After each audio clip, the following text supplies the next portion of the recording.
Writing is about the process. It's about listening and recognizing remnants of your story in the stories of others. When we share our stories with each other, we share the resonance of the human experience. The By Firelight podcast is your invitation to join our circle, a circle of writers, poets, seekers, and storytellers as we capture our living in words. This multifaceted living with joy, grief, love, growth, and loss is shared among us in your legacy, your story. The things you choose to do with your days as they unfold matter here. I'm your host, Betsy Delzer. I'm many things, but in this gathering, I'm a painter, poet, and writer, and I'm honored to be your guide through these episodes. Together, we'll find our muses in the rich and heart-expanding conversations with incredible guests, many who are like minds and all outrageously inspiring hearts. When you press play, you're here in the circle to share this space with us. By Firelight. Today, I'm excited to welcome Rachel Rodgers to the podcast. Rachel holds a Master of Science in Kinesiology and is a massage therapist with more than 21 years of experience. She began her career working with professional athletes and now provides full-time care in oncology and hospice, where she supports patients with compassion and expertise during some of life's most challenging seasons. Beyond her clinical work, Rachel is a passionate educator, mentor, and youth coach. She's also beginning her work with Every Mom Matters, an organization dedicated to improving maternal health by building integrated networks of community support that transform perinatal care and improve outcomes for mothers and families. I'm looking forward to sharing Rachel's story. She's an OG spiller, so I love her insights, the incredible work she's doing, and I hope you'll join me in welcoming Rachel Rodgers. Well, Rachel Rodgers, welcome to By Firelight. Thank you for having me. Oh, this is so fun, so exciting. I can't wait to tell people about our friendship and you being an original spiller. It's going to be great. So to start out this episode, my favorite question, just as a warm-up, is thinking ahead, like to your older self, or thinking back to your younger self, and just inviting her into the space. What would she want to say to us today? I was thinking about this week and I kept thinking it's going to be okay. Like, you're not better than and you're not less than anyone. And you may forget or not understand until later how magic and amazing and beautiful and lovely and wonderful you are. And all of that will be kept safe when you don't think it's okay anymore. But just let it unfold. And kind of trust the story and trust the process, even if you're fixated on something different. When the intention is good or when it feels good, it can look one way. And then the next minute you can be lost or confused or feel too broken or fragile. And none of that's the full story. There's so many other ways to interpret it. So, yeah. So many of my guests have a similar sentiment around this idea of things going to be okay. Things like a reassuring older presence that it's going to work out. It's going to be okay. I guess what I'm thinking about in this very moment around this is just how do we attune to that reminder in the middle of a particularly messy break, or in the middle of when things don't feel in the ballpark of okay? Totally. And I think for me, it's defining okay, right? Because I've worked in hospice and I've worked in so many different fields where it's very trauma informed, right? Whether it's DV, IPV, whether it's all of these things, I don't think okay necessarily looks okay or feels okay. I don't think it's this side of this life. It doesn't work out. It's a dichotomy of being human. So it's still brutal and beautiful, right? So what's happened, you can't negate what's happened, even if the story around it changes into healing, right? And so I think okay sometimes is just, it's enough. It's where you are, and it's letting go of what okay even looks like. That sometimes okay is you've tripped and fallen as you're walking into a classroom to teach, and you've dropped everything, and then you're standing up, showing up, and then someone disrespects you as a woman, and then you go cry in the washroom and you come back out and no one knows. That's okay.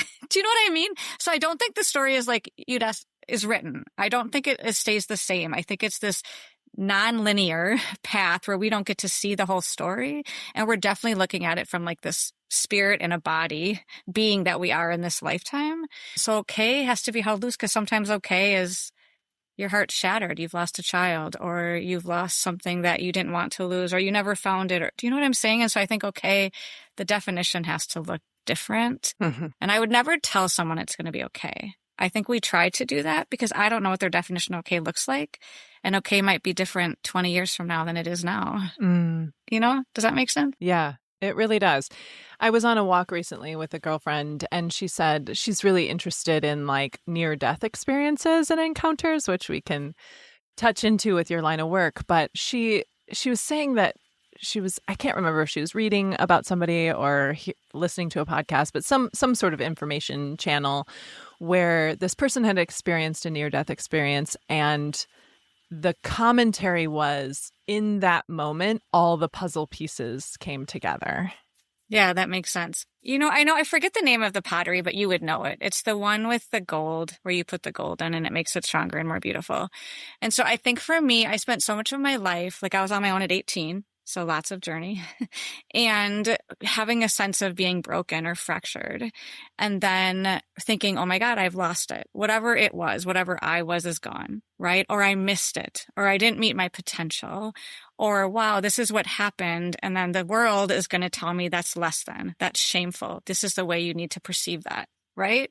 And in that, what I think I finally realized is whatever is this spiritual space that how we're here, like it's actually all inside of me, like all inside. I mean, never went anywhere, but so deep and so protected and so safe that as it comes out, the only way it comes out is kind of through light and fractures or pieces, but rather than it being something that's lost, it's all inherently here and it's being allowed to come out, or something broke off enough that I can sit in like the fragility of humanity or being human, or that feeling of feeling broken and being like, oh, it's not a broken, it's a breaking that allows the light to come in. And then is it something that needs to be kind of this feeling of being made whole, or pieces put together, or one piece broken off so it can actually fit really well.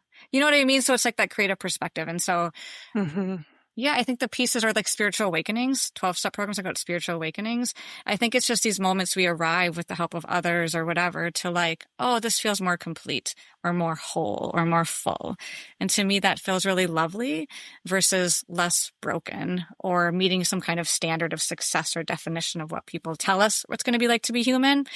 And like working with people that are dying, like I think so often in that process, there's so much of like, this is my fault, or my body has let me down, or what did I do wrong, or regret. And it's like, what if you were human? What if this wasn't about a mistake? What if it wasn't about the wrong? What if it was about being human? And in that, being really careful of the language we use, not language around, it's going to be okay, like I started with, but more like it is. And we're here. And what do we do to hold that space that's so dichotomously brutal and wonderful in the same moment? You know what I mean? Yeah, absolutely. Well, we've touched into it a couple of times, but let's just give a little bit of a snapshot or a frame of actually kind of the investment of your time, how you're living your life. So you work with hospice. I know you have done some body work. We've been together for years as friends, so I've kind of watched this journey. But why don't you give the listener just a little bit of a framework of kind of how you spend your time in your living? Yeah. You know, my past life in this life was like coffee shops, restaurants, aquatics. I always ended up managing or directing, and that wasn't quite right. And then eventually I was training for a marathon or half marathon, and I pulled a muscle in my leg and I didn't want to stop training. And so I found someone who was a friend of mine. He's a brilliant bodyworker, Eastern Western trained. And I said, I'm hurt. Can you help? He said, yeah, it's going to hurt, but I can help you not stop training. And he did body work on me. And I was like, whoa. So I'd wanted to go back to university for movement science, kinesiology, which is what my master's is in now. And I was like, oh, I should do body work because that will help me pay for schooling. So 20 years ago, I got certified, or I'm licensed massage therapist. So I started when you couldn't touch people that were pregnant because you could put them into labor, or you can't touch people that are sick or have cancer because you'll spread the cancer. Both are not true. I started out with professional athletes. My first athlete was a professional Ironman. She won, started referring people to me. So I started working with professional athletes and professional cycling, cyclocross, that kind of thing, triathlons. And then eventually my mom was diagnosed with breast cancer, and I ended up doing oncology work. And then when my father-in-law, who was like this kind of rock in all of our lives, was diagnosed with pancreatic cancer, I knew that that would mean he would die with the data from where he was diagnosed. So I started doing more I did hospice end of life. So I've been in this 20-year journey of body work that I always thought I would always get out of. I always had one foot in the field. I love it, but my ego was sort of like, do I just want to be a body worker? There's also the sexual connotation, which is like, yes, that's amazing. That's not therapeutic massage, you know? And then I teach. So I teach adults. I kind of geek out on the body. I love how the body relates to everything else. So I teach like, I don't know, now it's practical anatomy, back to teaching sports massage, oncology workshops. And then I coach kids in like running and triathlons that kind of support their schools. I mentor, and then I'm starting to work with a program, really cool, like women, prenatal, postnatal, called Every Mom Matters, writing curriculum and teaching. So I do a lot. And then I volunteer with restorative justice and like 12-step stuff. So it's a lot, but probably the best thing I do, and Simone said I needed to say her name. I have a 9-year-old named Simone June. She's this neurodivergent, magical, gorgeous ball of energy and fire in my life. And she said to say she's neurodivergent. Simone June, and then, because I'm not, and then my son Griffin, who's 13. Right? It's a kaleidoscope, right, of so many things and putting together. I think of this, you keep using sort of these words of like fractals and the breaking and the light. And it does feel like as you're describing that, I could just see this. You know, you and I talk in visions a lot. We always have. But like, I just feel like I saw this kaleidoscope of like turning, right? And then in knowing each other for the past 2 decades, really, I do feel like there are those moments, those pivots where we've had moments to share among our own, like breaking and kind of resurfacing. But with all the things that you have your hands in, literally, right? It's quite a kaleidoscopic life, right? Yeah, it's beautiful. And I think so often, I don't know if you get this a lot, but people will just not ask, or they'll assume you're really busy or get overwhelmed by your story. And I think what I realize is like, I have been overwhelmed at times, but that's more my nervous system. That's more my lack of grounding or integrating everything I know inside of me. And then some of the things I realize is I had a mentor that said, if you're going to work with people that are sick, then please also work with people that are healthy, right? And this kind of a spectrum of sick and healthy, right?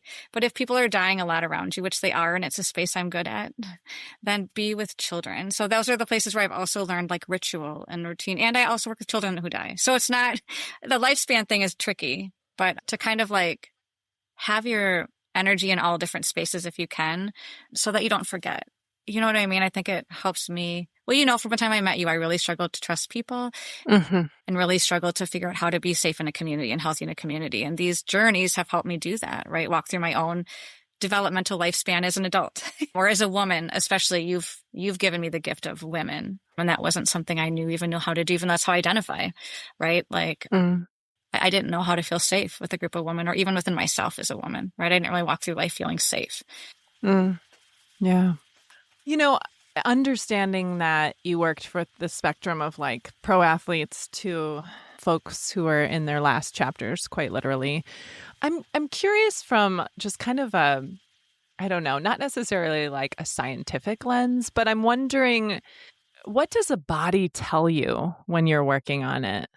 Oh my gosh. Oh, so much. You know, I was thinking like, what books would I write which seems antiquated now, but I love that. And I often think pain, not to romanticize it. If you give someone a chance so someone walks into a room or they're walking down the street or whatever, the nonverbal of what you can just observe tells you so much about their body. Like you already know, I'm not the hippest of our friends. You all are like these goddesses, gorgeous. Like I'm like not that space, but I'll notice the way you walk, or I'll notice the way you move, or you'll notice your energy, or I'll see a picture. I won't notice your cute haircut, but I will notice that your shoulder is a little bit, right? And that I think I can sense some pain. So I think that's what the body tells you from a distance. Yeah. And then when you have the chance to have somebody sit down and let their body be safe and you can kind of model that. One thing I've learned is if you ask someone where there's pain, if they start to describe their body, they can, if the language they use around that is profound. So often in our culture, we're outsourcing, right? We're told like somebody else tells us what to do or how to do it. Athletes are told this is what you're going to do, how you're going to do it. Woman that's pregnant, this is my body now. I'm going to tell you what to do, how to do. Someone's dying. This is the treatment, right? And so it's like, where do you get the autonomy to say, this is how I feel? This is how I would describe the pain. And so I think when that's a place where people can articulate with words what their body's feeling. Pain tends to be that. So there's that. And then, the idea of the body keeps the score. I mean, we're a generation that, thank goodness, is starting to have language around everything that happens, which can also be overwhelming. But when you put your hands on someone, the fact that they'll even let you do that, like when I teach my massage students, I just say, like, people will give consent. Consent's a huge thing for me. They'll consent for you to touch them. And just the fact that someone in traditional massage or whatever will get undressed mostly at some level where they're comfortable and climb into a table in your room, or in hospice, they often sit fully clothed, or wherever somebody is, right? The fact that they'll let you touch them, that blows me away. Like, that is the bravest thing ever, because so many of us have been hurt. And then when you touch them, you can, with energy work, you can tell a lot about someone, their story, not necessarily the details you're not meant to know, but you might get pictures or senses of pain or hurt or emotions or different things. Or you'll feel, there's Eastern and Western training. Like, I have lots of I think of it as worldviews. I tell the students, like, there's a lot of worldviews you can apply to the body. So whether it's Ayurvedic reflexology or TCM, traditional Chinese medicine in the meridians, whether it's Eastern anatomical position or Western, right? Whether it's the tangibility, palpability of a Western approach, or it's the more like nuanced one of Eastern, right? Like, you can use all of those to, like, touch the body and kind of sense, where is there a tension? Where is there a stress? Where is there something that can shift? And there's all these modalities you can bring to it, where I don't think we're meant to fix or change people. I think it's disrespectful to come in and be like, I'm going to give you advice and tell you who you are and what to do, right? Like, I may have some senses, I might have some awarenesses, I might actually know a few things, but I get to empower you back into your own body. Like, that's the gift. And so what am I aware of that I can say, take it or leave it? And this is what I'm sensing. And where do you see the body start to shift back to itself? And, or just be where it is, right? Can you hold space for what is without, especially when someone comes in and they're feeling like their body's betrayed them, or there's a pain or a scar or confusion, or fill in the blank, Yeah. When you say you'd write about pain, I'm curious, all-encompassing pain, or would you differentiate types of pain when you think about words that you would have to spill on that? Yeah, I love that. So I think there's a really big difference between acute pain and chronic pain, right? Because chronic is a beast that never goes away. You fall asleep with it, you wake up to it. So often it's not seen, so nobody knows why. And if you're a woman, people define you by your face, resting bitch face or something, or your tone, or the way you're dressed. And acute pain, let's say somebody comes in and says, I have back pain. I'll always say, can you show me? Can you show me where it is? Because your back is bigger than you think. Everything's attached, right? We're like a 3D model. And they'll show you if you let them. And then even the way they move toward that will tell you something. And then, can you describe the pain to me? Like, is it sharp or shooting? Is it dull or aching? Because that'll help, right? What helps it feel better? What helps it feel worse? Does it happen when you sleep, when you lay down? And the more you do that, and the more you hear someone and you see the words will really point to a lot of what's happening. And the way they move toward it, the way they move in it. Sometimes I'll ask someone to recreate the posture. Like, can you show me how you spend your days? There's this idea of, like, how we spend our days as a human, but also as a body, right? Like, how does your body spend its day? Because, and this is where I kind of geek out. Like, the short is, like, the structure that we have dictates function. So all of these things that are really tangible, like the pain, we could talk about it from a physical perspective, but then, you and I would talk about the soulful and the spiritual and the emotional, you know what I mean? Because we're like a full body, but, like, we have this structure, like this bony skeleton in Western, everywhere, but that's a really tangible thing. And when you're teaching body science, you ask people to kind of relearn this thing they think they know and name it differently. So instead of saying, this is your arm, right? Like, this is your forearm now, or this is your arm. And then we talk about language. We'll say, like, you flex you show your guns or something, that language of this sort of thing, right? But instead of saying that, you'll say you have, like, two bones, and bones articulate to a joint. And if a muscle crosses the bones, right, that joint, then that's how movement is created. And then you can create this language around flexion and extension. So that structure that we have, that we can base it, it's really tangible and palpable, dictates how we function. And so when you talk about things like pain, and you take it back to the specific tangible thing we can, like, palpate, like a bone or a muscle, we can also look at that, I think, in a way where we can start looking at, like, the emotional pain, or, right? Because it's all in the structure that's tangible, and so much of it is intangible, right? So I think that the pain, sometimes it's a physical one where they might describe it because of a muscle pain. But if I'm going to use a TCM or traditional Chinese medicine or flexology perspective to navigate it, you're also going to feel like sadness or anxiety or there's going to be a different body system, a cardiovascular system involvement, right? There's going to be fear. There's going to be all the traumas that we talk about. There's going to be wear and tear. There's going to be, our body too is so good at letting us know, like we override it. So there's these things called compensatory mechanisms, right? And it's like, so often we want to fix that. Somebody comes in, we're like, oh, we like beauty that's symmetrical. My daughter's always pointing out I say these are stress lines in my forehead. Okay. There's stress and too much sun, even though sometimes I would like to get rid of them, but they tell the story of our lives. Right. And so it's like in that space, rather than trying to fix what seems uncomfortable, I'm blown away by the fact that our bodies continue to go and go and go. Right.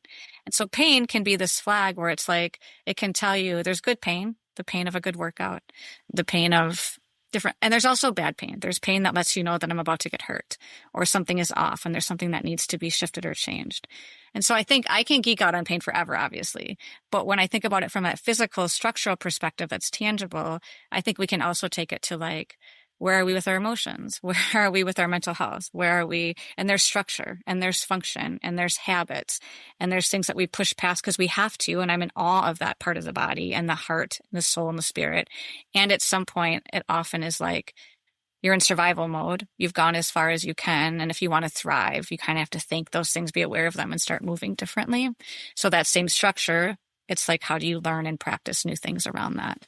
How do you function differently? And that takes a lot of slowing down, a lot of things, Yeah. Yeah. As you were talking, what was coming up for me was a long time ago, my first encounter with acupuncture. I had, it's one of those things that you book several moons in advance, just because of calendar and et cetera. And so at the time I was booking this appointment for migraines. Like I was like, okay, I'm going to try acupuncture for migraines. The day of the appointment, I was going through it, like I had something emotionally that was very, very heavy. And I remember saying to this gentleman, it was at the time when my health insurance actually covered acupuncture. So I was just with this kind of like random middle-aged guy. And I explained to him, the migraines, these are my symptoms. This is when it happens. This is what I'm hoping for. And then I just remember looking at him and saying, and today I have a particularly broken heart. And I just wanted him to know, right? So he does all the needling, right? And I'm laying there and I will never forget him kind of touching me on the forearm very gently, almost like the back of his fingers to like the back of my arm kind of thing. And he was just because, of course, at that point you're all needled up and you're not wanting to move much. But he goes, it is quite possible emotions will rise because of how your body is feeling right now. So if that happens, just let the tears flow, right? And he just kind of gives me this, like, this may happen. And then he leaves and puts the little foot warmer on and I'm, there's some spa music playing. And lo and behold, I just, I'm kind of trying to relax. I'm laying on the table. I'm just trying to take some deep breaths.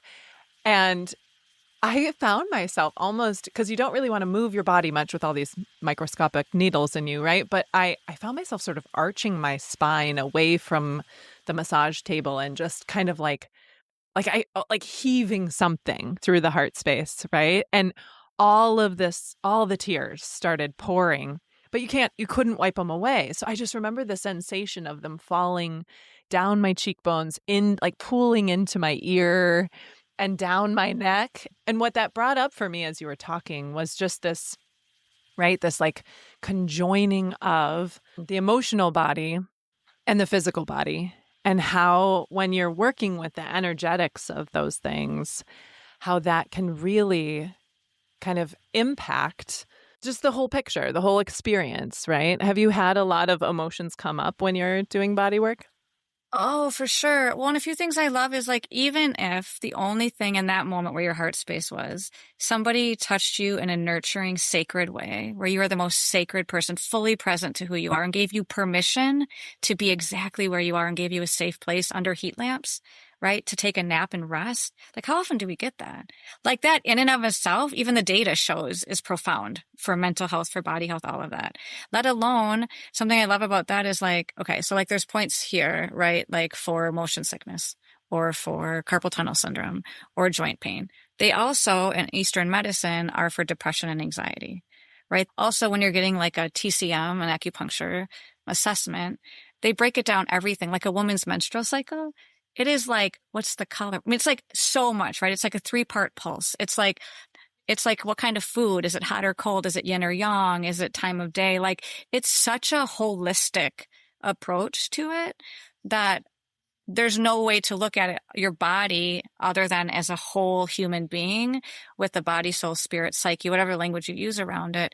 And inherent in that are the feelings, right? So especially when we try to separate them, which we're often taught to do, like my dad even, he's been diagnosed with Parkinson's, okay, sandwich generation for sure. And he said I had permission to say that. And then his heart has broken from losing a spouse, right? Like, these are the stories of our lives that we don't get to talk about enough, right? Broken heart, yeah. Caregiving, all of that.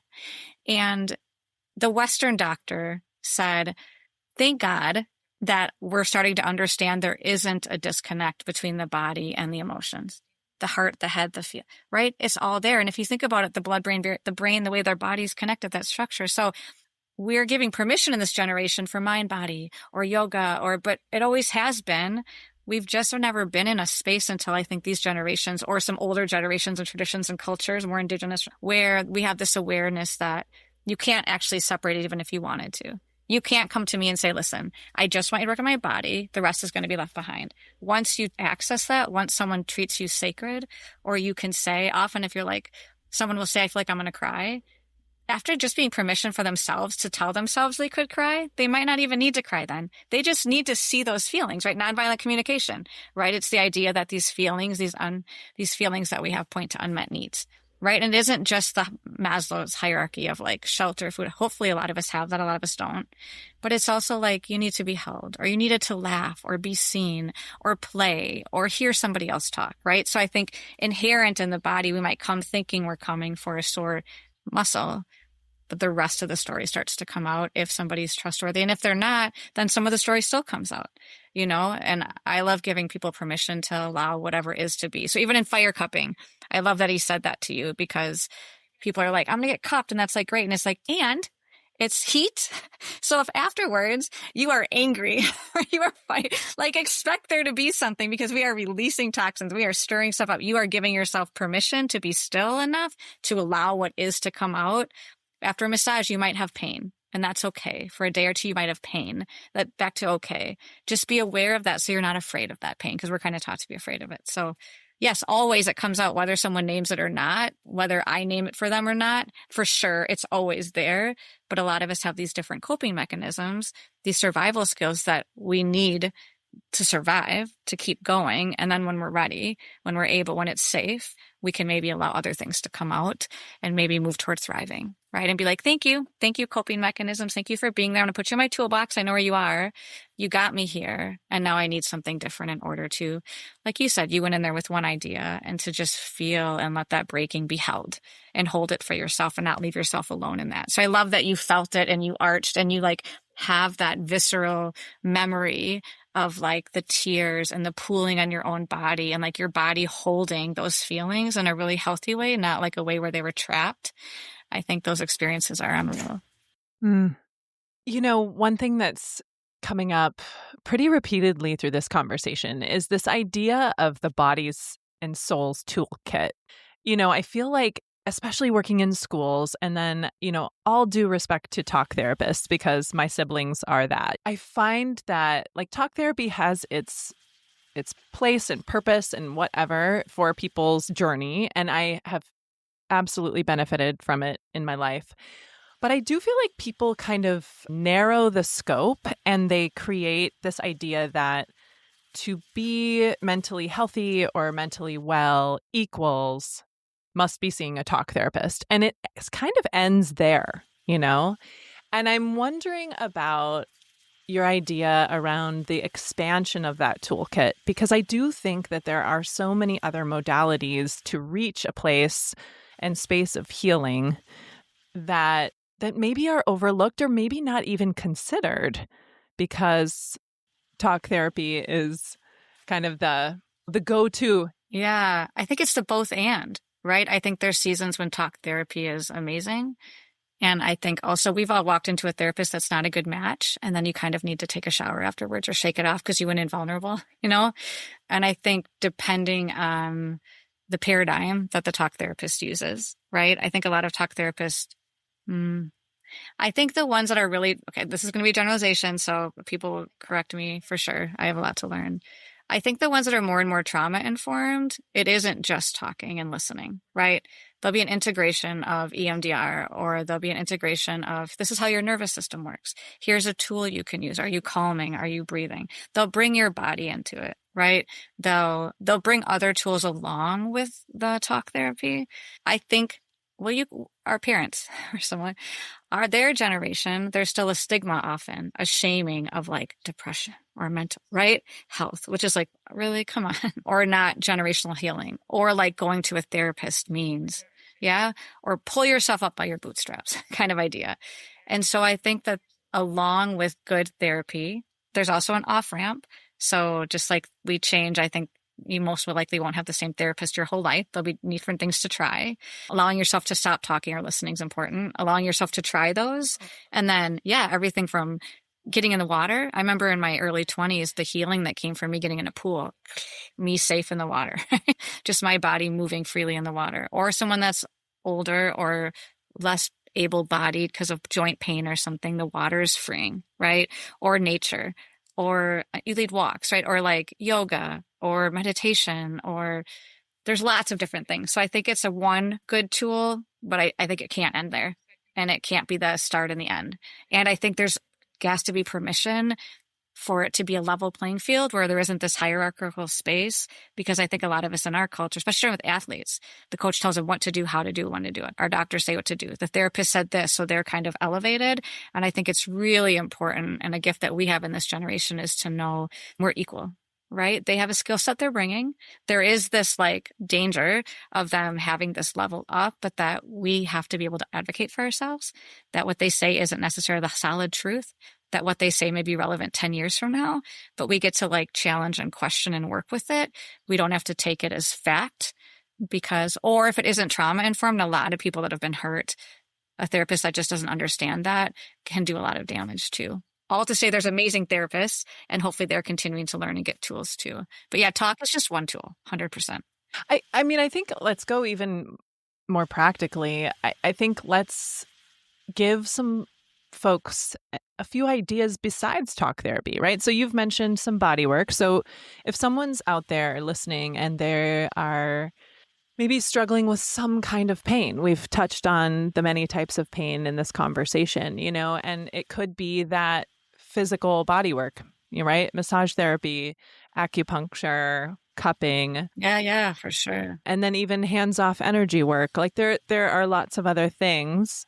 What else comes up for you as like a suggestion when a friend comes to you, or if we think of our listener as a friend, to consider and try if looking at a more holistic method of healing? Some of it's naming it, right? So if a 12-step program is a specific space, right? I think there's 12-step programs. And the idea of a 12-step program, it's just something that's named, right? So if it's an eating disorder, or if it's a broken heart, or it's a divorce or relationship or parenting special needs, or, right? So I think it's naming whatever you can name in the moment, because even if you name it, it's like that gratitude list. Sometimes you'll make a list of things that are like, these are the biggest stressors in my life.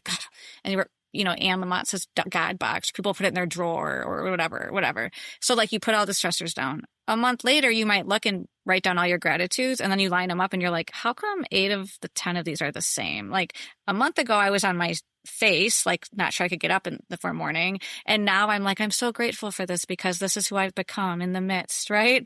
And so they're both valid. It's like the all and or both and. And so I think it's naming what you can name in the moment. And then if there's somebody you see that you know that you trust, going to them. I'm someone that learned to isolate, that learned to not ask for help, that learned to keep it to myself. And I was not able to grow in a lot of ways because of that, because we're not supposed to do it alone. But for me, that was the rule. Like, you do it by yourself. You don't ask for help. That's the fail, right? And so I think not doing it alone, and in that, knowing that you might go to the wrong person, they might not be safe for you, or they might not be safe for them. And when that happens, it hurts so badly, because they might accidentally say something really stupid. We can use the word stupid. Or they might hold on to that advice and know you need to do it. So not doing it alone, naming it where you can, getting outside. I think the Midwest can be intimidating. All places can be intimidating. So how do you do it well? I think, volunteering. I know people say whatever, but sometimes, or even just buying someone a cup of coffee, but that's saying that you could buy them something, smiling at someone, right? Coming out of yourself, going to a coffee shop if you're like isolated and knowing, oh my God, I'm not alone. There's other people functioning who don't have a baby who's not sleeping, or you know what I mean? Where you're like stuck at home or something. For sure, yoga and movement. But even in those things, you like can't leave yourself alone. Like, I have a mentor that's reminded me, like, one of the things you can do is just say, I'm not going to leave you here alone. I'm going to do this with you. And that's something it took me a long time to learn. And so I say that even in something like yoga, because it's not about other people, it's about you. And so you can get hurt. Like, you can start running and get hurt. You can do yoga. So it's like, whatever you're doing, don't leave yourself alone in it. Kind of walk with yourself in it and listen to your body in it. Oh my God. And there's so many different things. Chiropractic, like PCP, so Western, often the students I teach is an Eastern Western blend. So people are like, I hate Western medicine, or I'm scared of Eastern. And I'm using that tone of voice because it's like, yeah, but it's all of it, right? They're worldviews that people have. And so it's like a really good doctor that knows what they're talking about is important. A really good prescription is important. A really good different kind of way of spiritual paths, right? There's a lot of research with psychedelics or with CBD stuff. Like, there's lots of paths to get there, and there's a lot of judgment around those paths. So not being afraid to try different things. Binging a really good show, a show that helps you have feelings and cry through things. I don't know, those are some things that come to mind, but I think being less, naming it. If you're afraid of it or you're not sure of it, that's okay. And then deciding if it's a safe place to try something new and giving yourself a chance to do it without judging it, without judging yourself or judging the process or holding on to the outcome. Because even things like prayer, this is what I've learned a lot. Even things like prayer or these relationships we get into around faith, hope, and love, or marriage, or, parenting or whatever, we kind of do it with this outcome-based hope, or this outcome-based idea. So our child is supposed to get to a certain success level, and it's outcome-based. I want this relationship a little bit. So whether, even when you set intention, or it's prayer or meditation, really acknowledging, hey, this is the outcome I would like. I would like to feel a certain way. I would like this to happen. And releasing the outcome and saying, and here we are. Can I allow what is to be? So I think regardless of what we do, and also the definition of what the success looks like. Sometimes for some people, honestly, getting out of bed that day is like, whoa, like that's huge, right? And for other people, it's letting themselves rest and take a nap. I think sometimes it starts with a nap, a cup of tea, wrapping yourself in a blanket. I just love, I was just remarking in my mind around like that everything that you said was really a little bit like more about how we think about it versus actionable steps. And I love that because it sort of helps us negotiate the power of the mind in terms of naming, in terms of acknowledging, and then sort of gently assessing and then trying to meet those needs. That's kind of what we do as educators all the time, is assess the needs of the learners in the room and then try to meet those needs, but then like really bringing that all the way, like wind the thread all the way back to self and attuning to what are these needs and then how can I meet them. But what the other piece that was kind of like in one of my ears for some reason is thinking about the listener, and the listener in particular, Rachel, who is struggling right now. And we're suggesting these things for caregiving that to self, right? Like how to. But I think I want to take a moment just to acknowledge that if someone's in our midst and listening to us, on a walk, on a run, in their commute, whatever it is, and they are in pain, how would you speak to that person just to acknowledge and care for them right now? Because they're here with us. They are us, right? Oh my gosh. I mean, yes, there definitely is. I would say you're not alone, even if it feels like it. Like it might feel like you're alone, but you're not. And sometimes that helps you feel better, and sometimes it doesn't. you know? You're sacred. You're necessary and relevant. So like we need you wherever you are. It's okay to be where you are. It's not okay. It's just okay to be where you are, right? I would just want to sit and pause. Like if we were with them right now, it's something I think you and I love to do. We just love to soak people up, right? Just wherever they are and say it's, again, that's where I use okay. It's okay to be where you are. If you're angry, if you're desperate, if you're in the midst, being as present to it as you can be and not leaving yourself alone in it. You will get through it. And sometimes it takes 20 years, which I think there would have been time I was like, what? But then there's been 20 years and I wouldn't trade it. I say this so carefully. Like I would trade the memories. I would trade the scars. I would trade some of the PTSD. I'm in complex trauma understanding, right? I would trade some of those moments. I would not trade the story of who I've become from those and the human I've become because of it. It doesn't mean that I would ever want that for anyone. And what I've also learned is I can't protect them. So I think it doesn't mean you're doing anything wrong. It doesn't. Even if you have lung cancer because you smoked and that data is pretty unequivocal, okay, you smoked and here we are. So now what do we do? Right? There's no reason to shame or feel guilt or blame, like you're human, right? If you've lost a child, if you're losing a partner, if you're exhausted, if you are suicidal, right? If you are the depression, the anxiety, it's not even named, like you're just not alone, and way more of us navigate it than you think.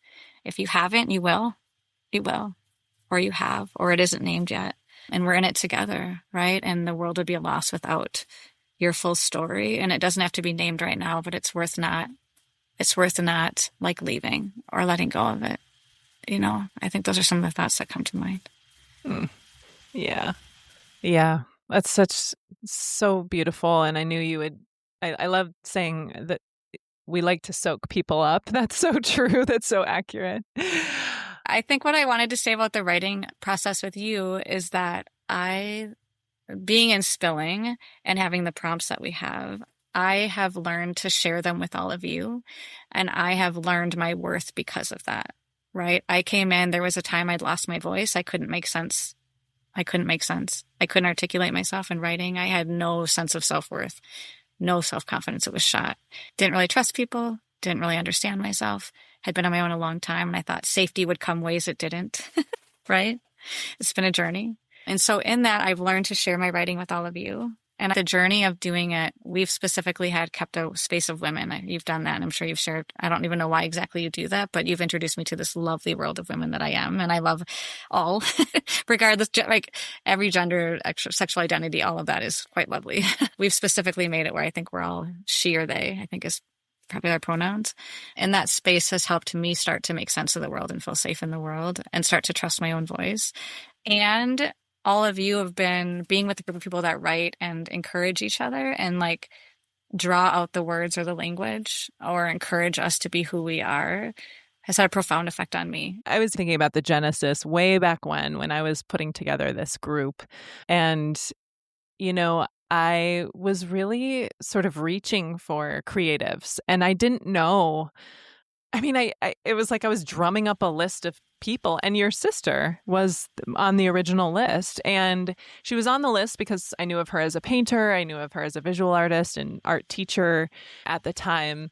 And you and I met, and it was funny because I had sent her an original invite when they were paper. I mean, this is now 22 years ago, you know, and you introduced yourself and you said, well, my sister is, you know, and I was like, oh my God, I just invited her to this writing group. And then I was like, well, do you want to come? You know, and it's because we had just met. I didn't even know, you know, anything about you. And when I think about sort of the serendipitous element of that, of like having this association to your sister and just being like, well, she must be creative too, you know, and then welcoming you into the fold. And then we've journeyed for 2 decades, you know, and so there's been all the things, right? There's been literally the big milestones of living that we've touched on today: life, death, marriage, divorce, children coming, and children raising, right? When I started this group, I was pregnant with Chloe. And so,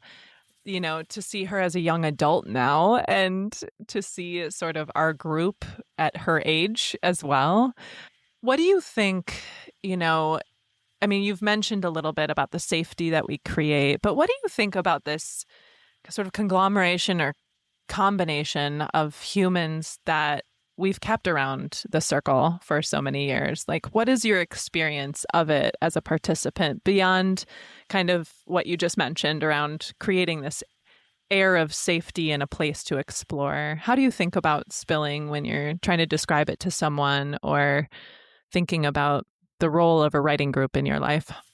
Well, I feel like it's a group of just these gorgeous, amazing, powerful, beautiful, brave women. And then sometimes I'm like, how am I in there? And then my friends will be like, because you belong there, whatever, right?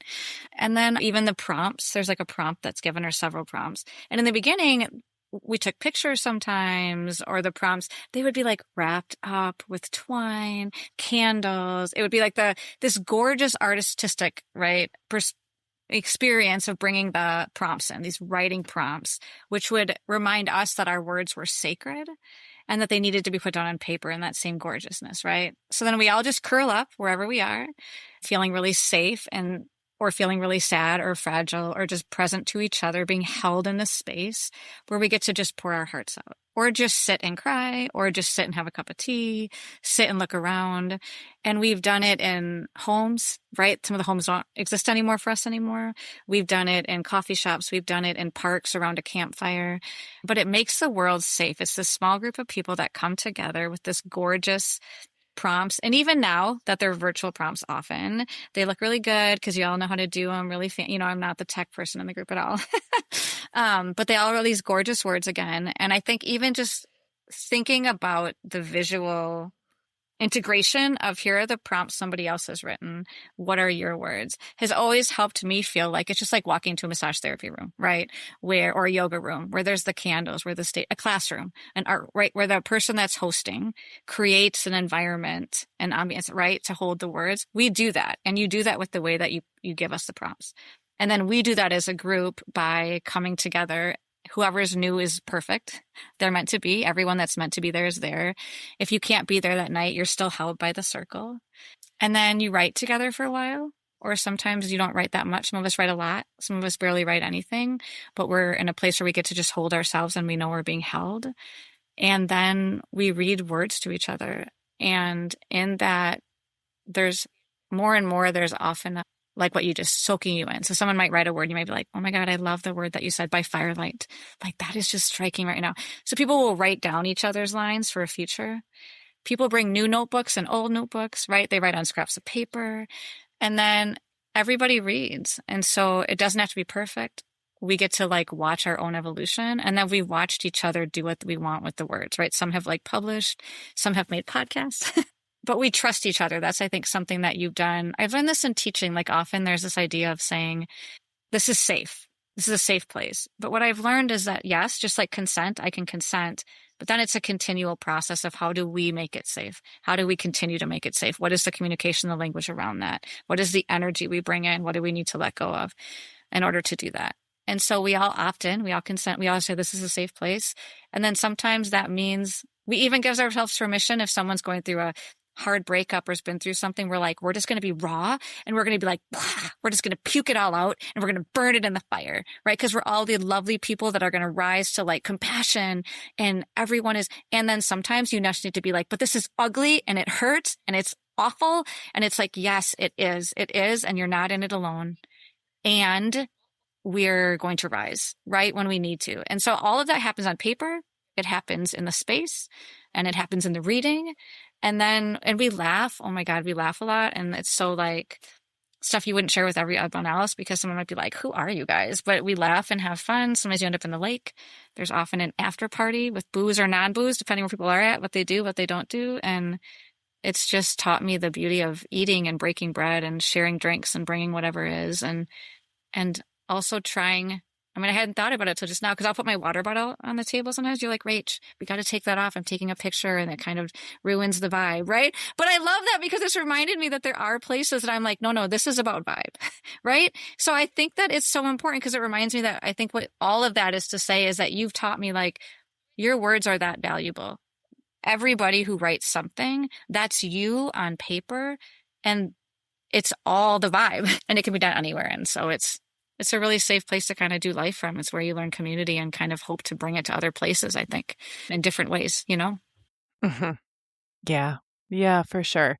I think I was thinking a little bit about the iterations of us. You've been here since the beginning when I was sending out the paper invites. I think, I did a podcast episode on like starting a writing group and what it really entails or whatever what you need to do. And the thing that's coming up for me really is consistency. I think when I think about this group, there are people who have come and gone. They've moved away, but some have stayed close and have just sort of exited out for any number of reasons. And then we like enfold new folks, as you mentioned. And there's sort of there's this permission, I guess, to come as you're able and willing, right? And so I think that's the other piece where it's a little bit like non-obligatory. Like it's like, you're not obligated. You don't have to do homework. You don't have to prepare. You just show up. And I think that if there's somebody listening, like, I want the magic of a group like that. Like I want, I think it's really as simple as,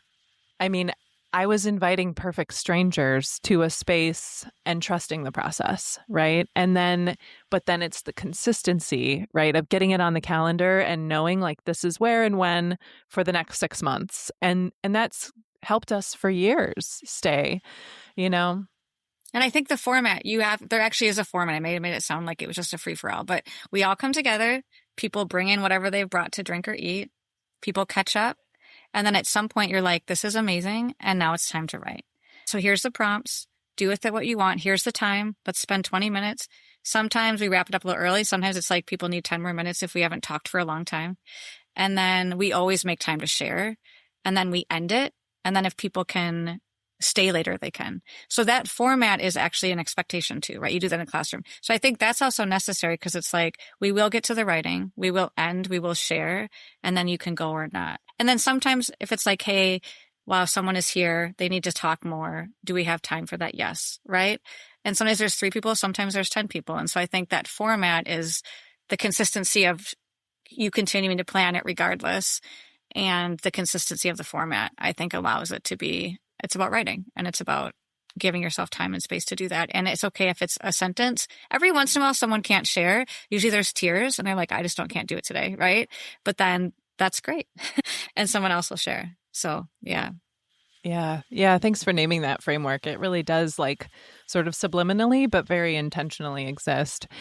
I'm thinking about the eras of sort of my own writing in the group. And I think when through podcast producers and this whole experience of By Firelight, the podcast, it's made me really just sort of wrestle with what I want to put out into the world. And when I think about a compilation, there's really there's this very blue era of my writing that had an element of like sort of being forlorn or like longing and in pain, which was, I would say, like the dissolve and the dismantling of my previous relationship.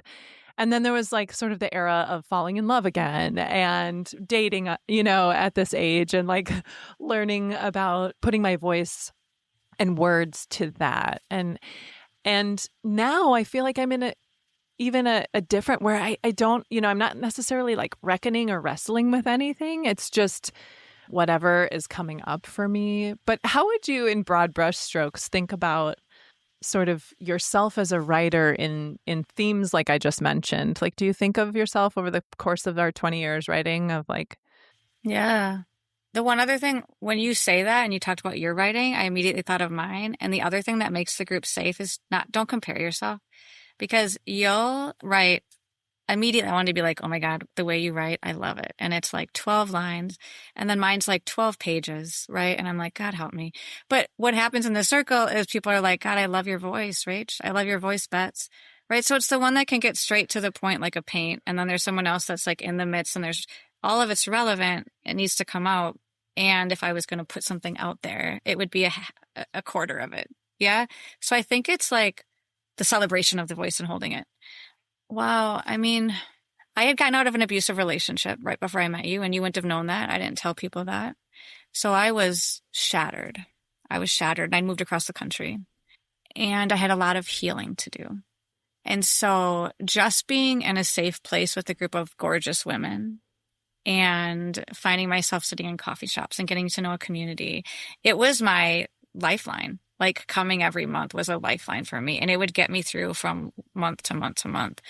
And I probably didn't make a lot of sense then, but we tried a lot of different things. So for me, a lot of it was about just being safe, breathing, being with a group of women, writing.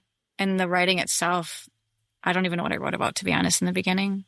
I just wrote, and it was keeping me alive, and it was helping me get free and healthy. And then, oh yeah, emergency C-section, baby, failing, finding my voice, like sandwich generation, family members with cancer, like it's everything you learn generationally you've been through. So it's unpacking all of that, sleep deprivation, having kids and learning about suicidality, mental health, neurodivergence. So all of that's in the writing, right? So all over the place, just like you said, the generational. And then now I think as I'm like, oh, this is what it means to integrate what I know outside of me into groundedness. This is what it means to be still. This is what it means to actually love myself and love my voice. And know that that love was always there, but it was really buried in order to be preserved. I'm in a new chapter with it. One of more, and I kind of hate the word acceptance sometimes because people are like, you need to accept. And I'm like, okay, let me tell you what I think of accept. But like more of like, I can name it and be like, okay, I was in this trauma for restorative justice. Someone led a trauma thing. And something she said that I loved, because I've learned the story can change. Yeah. I was in an abusive relationship. I was up against the wall with a beer bottle once. Yeah. Scary moments. When I first volunteered at the jail, it was the first time I ever was grateful that I'd been in an abusive relationship, because I could see like, I'm with women. I'm a daughter. I'm a sister. I'm a mom. These are daughters, sisters, grandma's mom. Right. So that abusive, scary, that is. And over time, who I've become because of that, I'm more human. Would I trade that? I can't trade it. There's nothing to go back to trade. Do I love the memories? Hello, complex trauma, and I wouldn't trade the human I am and how I can interact with people before, because I didn't even know how to trust people before. So I think that now I'm okay with this story. I'm okay naming it. And I can say, yeah, you want to talk about it? Whatever it is, let's talk about it. Like having a middle schooler walking through my life, the populations I walk through, everything's on the table. It all needs space to be held for. Let's talk about it, right? And so I think my writing will show that now moving forward. I think when I say I'm ready to share it, I'm ready to share it. Because as a woman, when you put yourself out there, you'll be called names, you'll be whatever. And it's like, I don't actually care now. You can't do anything that hasn't been done. That's about you, not about me. Like I can laugh. I have friends, and I'm not afraid of what it looks like. And I'm going to make mistakes. And I love teaching adults because I've made every mistake possible, I think. So it's like, let's just like figure out, you can maybe fail forward faster than I did, So I think I'm excited for this generation of writing for myself, because it's one where I'll be clearer, more grounded. I'm not afraid of the feelings. I'm not afraid of what's been. I don't have to hold on to what might be. I'm not looking to others to define me. I'm looking to myself to hold myself in that. I'm trusting all of you when you're like, we love you. God, I love your voice. I'm like, yeah.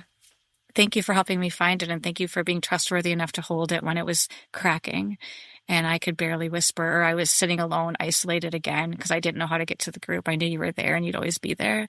And I wish I'd understood how to receive it and how to be in the midst and do my broken spirit time in the midst. I didn't know how to, but I knew you were there doing it for each other and you modeled that for me.